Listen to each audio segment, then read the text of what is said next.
manalangin. Ang lahat ng ito'y aming dalangin sa pangalan ni Jesus. Sa ngalan ng Ama ng Espiritu Santo. Amen. Amen. Buksan natin ang mabuting balita ng Panginoon ayon kay San Juan. John chapter 6 verse 51 hanggang 58.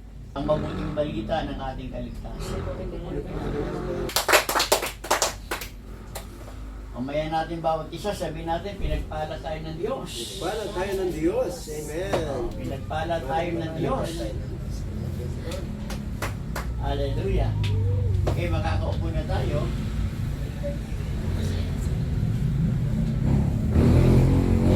Sa linggo, ang pagdiriwang ng simbahan ay Corpus Christi. Alam niyo ba yon? Ang pagdiriwang ng simbahan ay tungkol sa katawan at dugo ni Kristo. Ang tawag doon ay Corpus Christi. Si Jesus ang pagkaing nagbibigay buhay. Bilang mga Katoliko, ito yung doktrina natin, ito yung aral natin na dapat nating tandaan na tayong mga Katoliko ay may paniniwala na ang tinatanggap nating Eucharistia sa simbahan. Alam niyo ba yung Eucharistia?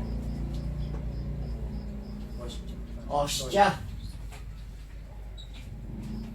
Iba tayo sa ibang relihiyon.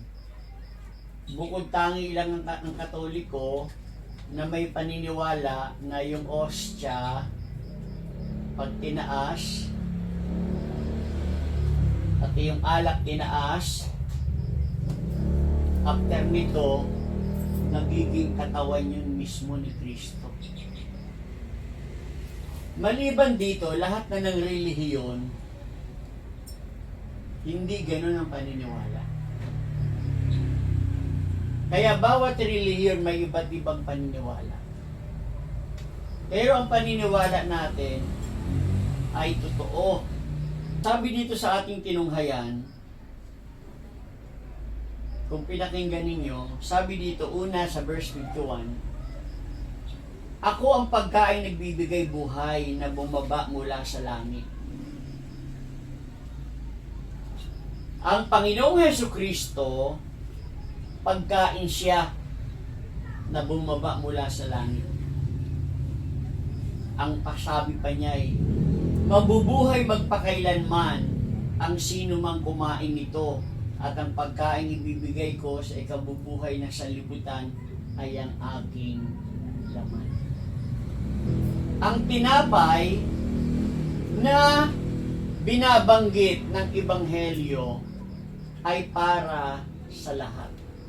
Ano man ang pinanggalingan ng tao, ano man ang kanyang kultura, ano man ang kanyang lingwahe, saan man siya galing, ano man ang kanyang kulay, ang tinapay na nagbibigay buhay ay para sa lahat. Ang ibig sabihin ng transubstantiation, change the substance but not the appearance. Yung ostia, yung bilog niya, bilog pa din siya. Yung kulay puti niya, puti pa din siya. But the substance, hindi na siya pangkaraniwang tinapay. Hindi na siya basta-basta red wine o alak. Siya'y nagiging katawan at dugo ni Kristo. Unawain po ninyo ito ha, babagalan ko. Di ba yung Last Supper? Yung bago hinuli si Jesus, noong mga panahon na yon, hinuli siya ng mga sundalo ng mga Romano. Nagkaroon muna sila ng kainan, di ba, sa lamesa, magkasama yung mga alagad. Ano sinabi ni Kristo dito? Nung kinuha niya yung tinapay, tinaas niya, di ba? Ano ang sabi niya sa kanyang mga alagad? Ano yung hawak niya? Ang tanong, ano ba yung hawak niya? Tinapay o katawan niya?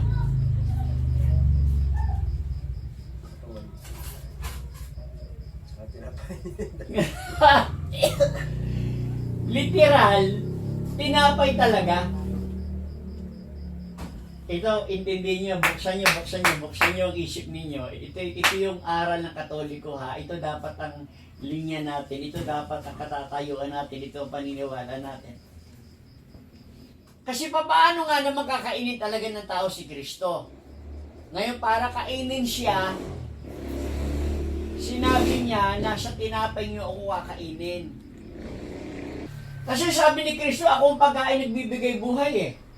Hindi naman literal na kainin mo yung braso niya dahil hindi mo magagawa yun, di lalo na ngayon, wala na siya.